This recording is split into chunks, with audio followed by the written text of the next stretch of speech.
Hey everybody, welcome once again to our low on health game video review where I go over some of the games I've been playing recently. For this particular video, I'll be covering Final Fantasy FF13-2 for Xbox 360 and Kingdoms of Amalur Awakening, or KoA, or however you want to call the game.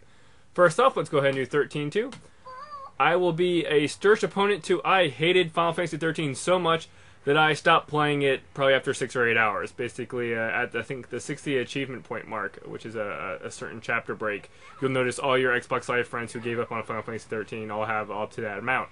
Really, the story was just I didn't like the story at all. I'm not gonna say it's horrible, but it was pretty much horrible. The gameplay is so linear. The actual design was too linear. I'm sorry. The gameplay with the whole system of auto everything really kind of turned me off of the game in general, and I just didn't want to play more. I didn't like the characters. I didn't like really anything about it, so I stopped playing it. So when Final Fantasy 13-2 came around, everybody's like, well, at least it has the same battle system, but now it has open towns, has more of an open structure, and to that end, it really does. I really like its open structure of you being able to kind of easily jump in and out. They made it a lot more accessible this time around, because you can save anywhere, you can retry battles, you can automatically zoom out and go to different areas and kind of grind or level up then. They made it really more accessible, and I like that. They also made it kind of easier. There was an easy mode for the Paragon shift system in general.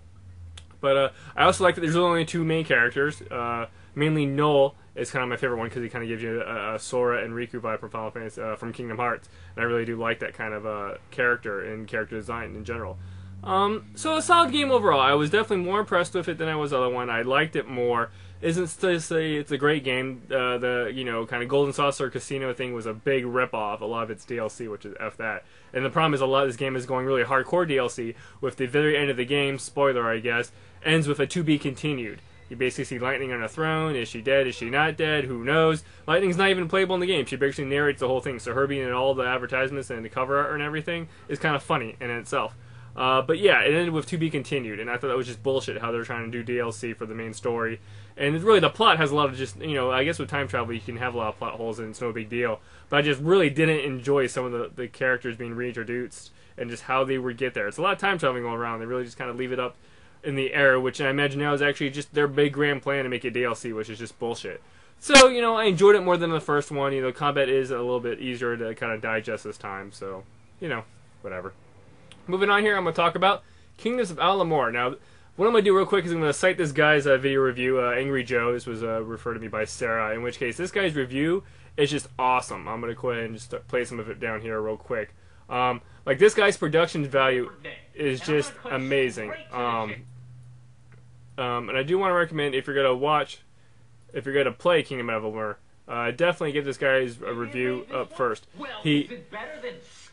Yeah, he does a really good job covering over a lot of the things I liked and didn't like about KoA, in which case it's not as good as Skyrim altogether. And I found the game in general...